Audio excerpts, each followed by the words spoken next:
नमस्कार, महत्वपूर्ण न्यूज में आप सभी लोगों का स्वागत है। अगर अभी तक आपने हमारे चैनल को सब्सक्राइब नहीं किया है तो जरूर करें और हमारे बेल आइकन को दबाएं, जिससे सारी अपडेट्स आपको सबसे पहले मिले। मेरा मामला मेरे पति से थोड़ा विवाद चल रहा है। मैं उनके साथ रहना चाहती हूँ, वो मना करते हैं। मैं अलीगढ़ से आई हूँ उनसे मिलने के लिए। मैं बलिया गई थी उनसे मिलने के लिए कैथोली ब्रांच में। तो जैसे मैं ब्रांच में पहुंची वो वहाँ से चले गए। फिर उसके बाद मैंने वहाँ के कर्मचारियों से पूछा कि वो कहाँ, मेरे हस्बैंड कहाँ हैं और उनसे मुझे बात करनी है। अगर उनके जो जहाँ रहते हैं उनका एड्रेस मुझे दे दो तो मैं वहाँ जाकर उनसे बात कर दूँगी। मैं उनसे बात कर चली जाऊँगी। तो मुझे किसी भी कर्मचारी ने वहाँ के बारे में नहीं बताया। फिर इसके बाद मेरे पास जो बाँसीट थाना था वहाँ के एसएचओ का नंबर था, तो मैंने वहाँ कॉल करा और अवगत कराया। अवगत कराने के बाद उन्होंने कहा थाने पे आ जाइए। तो मैं थाने पे गई।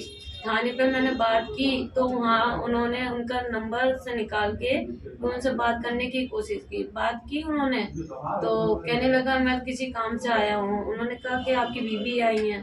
तो कह रहे कि मेरी कोई बीवी भी नहीं है। कह रहे कि क्यों नहीं है बीवी। तो ये कह रहे कोर्ट ने उस शादी को अमान्य कर दिया। उन्होंने कहा कि अगर अमान्य कर दिया तो है तो आपकी बीवी, क्योंकि मैंने उसके खिलाफ एक्शन डाल रखा है कि मेरी भी बात को सुना जाए। उन्होंने एक तरफ का करा लिया और मेरी बात सुनी नहीं गई है कोर्ट में। तो मैं इस सिलसिले में उनसे बात करने के लिए आई थी, इस मैटर को सॉर्ट आउट करें और अपने साथ रखें मुझे। मैं इससे ज़्यादा और इस चीज़ को मैटर को बढ़ाना नहीं चाहती, मगर वो इस चीज़ को बढ़ाते जा रहे हैं। फिर मैं पुलिस प्रशासन के साथ वहाँ पे गई मिलने के लिए। मैंने उनसे कहा मुझे बात करनी है, मुझे उनसे बात करवा दीजिए तो मैं चली जाऊँगी। वहाँ पे बात करने के लिए गई, मुझसे कहने लगे अपने परिवार के साथ आओ। मैं ऐसे बात नहीं करूँगा।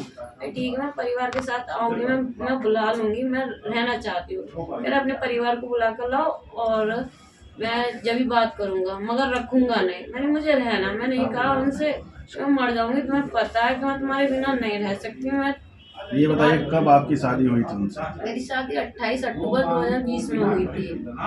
उसके बाद क्या हुआ था? उसके बाद ये मुझे छोड़कर आ गए। मैं इनसे फोन पे बात करती थी। मैंने मुझे ले जाओ तो ये मुझे गुमराह करने में लगे पड़े थे। मुझसे बात करते थे, इधर दूसरी शादी की तैयारी कर रहे थे। उस शादी के बाद आप कितने दिन के बाद छोड़ दिया आपने? मेरे पास 2-3 दिन रहे थे। 2-3 दिन के बाद छोड़ के चले गए। कहने लगे मैं आऊँगा, अपने परिवार वालों को साथ लेकर आऊँगा और मैं विदा करा के ले जाऊँगा। तो इन्होंने उल्टा क्या किया, ना तो आए और ना परिवार वालों को लेकर आए। सिर्फ इन्होंने क्या किया, अपने नंबर भी चेंज कर दिए। किसी माध्यम से मैंने नंबर निकलवाया, मैंने कंप्लेंट वगैरह की, फिर मैंने थाने में FIR वगैरह की, तब जाके इनका नंबर मिला। तब वहाँ पे थाने में भी जो कंप्लेंट करने से पहले वहाँ के दरोगा जी ने बात किया, कह रहे कि हमें जवाब बताइए। इन्होंने कोई जवाब नहीं दिया। इनके खिलाफ FIR हुई। FIR होने के बाद इन्हें पता चला तो ये हाई कोर्ट चले गए। हाई कोर्ट से ऑर्डर लेकर आए, मीडिएशन में चला गया। तो ये ना तो इन्होंने पैसे भरे थे ना कुछ किया। उसके बाद 11 अक्टूबर 2022 में मैं हाई कोर्ट गई थी। मैंने इनसे बात की, मैंने तुम भी आओ मैं भी आती हूँ, बैठ के बात करते हैं, मैटर को सॉर्ट आउट करने की कोशिश करते हैं। क्या ठीक है, मेरे को वहाँ बुलाकर खुद नहीं आए, मैं तो गई। फिर वहाँ से भी मैं ऑर्डर को डिसमिस करा के लाई। फिर उसके बाद विवेचना अधिकारी ने इस पे कार्रवाई की। कार्रवाई कराने के बाद चार्जशीट लगाई उन्होंने। चार्जशीट लगी तो इनके खिलाफ वारंट निकले, जो है वेरिएबल वारंट चले थे। प्राइवेट वारंट होने के बाद फिर इनको लगा कि मैं जेल जाऊंगा। फिर इन्होंने शादी की तैयारी करना स्टार्ट की। तो शादी की तैयारी कर रहे थे, जैसे मुझे पता चला ये शादी करने जा रहे हैं तो संत कबीर नगर में मैं रुकी थी। फिर मैंने वहाँ पे जाके शादी रुकवाई इनकी। तो ये यहाँ से बारात नहीं लेके पहुँचे। इनको पता चला कि ये आ गई है और इस तरीके से मैटर फैल गया, तो ये संत कबीर नगर नहीं पहुँचे। फिर उसके बाद 3 महीने बाद फिर इन्होंने ये स्टेप उठा लिया कि शादी करने के लिए। मुझे 3 दिन बाद पता चला कि शादी करने जा रहे हैं। मैंने एक फेसबुक पर फोटो इनका अपलोड किया तो मुझे पता चला किसी के माध्यम से, किसी ने मुझे ये बताया इनकी तो 28 मई को शादी है। मैंने फिर वहाँ पे मैंने जांच पड़ताल करवाई थी, तो मैंने इनका शादी का कार्ड निकलवाया। तब मैंने देखा तो इनके घर का नाम डला हुआ था गोलू मझवार और इनके पापा का भोला प्रसाद डला हुआ था। वैसे इनके पापा का नाम भोलानाथ मझवार है, भोला प्रसाद डाल रखा था। तो कार्ड देखा तो मुझे यकीन हो गया। फिर मैं यहाँ पे आई। यहाँ आने के बाद मैंने छानबीन की। छानबीन करने के बाद रात को मैंने 1 बजे तक इनका वेट किया। तब जब पता चली कि बारात लेकर आ गए, बारात इन्होंने गेट पर गेट पे ले आया, तब मैं फिर गेट के अंदर एंट्री की। मैंने 112 पे फ़ोन भी किया, पुलिस वाले आए थे, फिर मैंने एंट्री की तो इनके घर वालों ने मेरे साथ हाथापाई बदतमीजी करने पे स्टार्टिंग आ गए जो है। फिर उसके बाद ये नहीं कपड़े चेंज करके वहाँ से भागने लगे, मैं इनके पीछे भागने लगी तो मेरे से इनने बदतमीजी करी, मेरे पे हाथ छोड़ गए ये।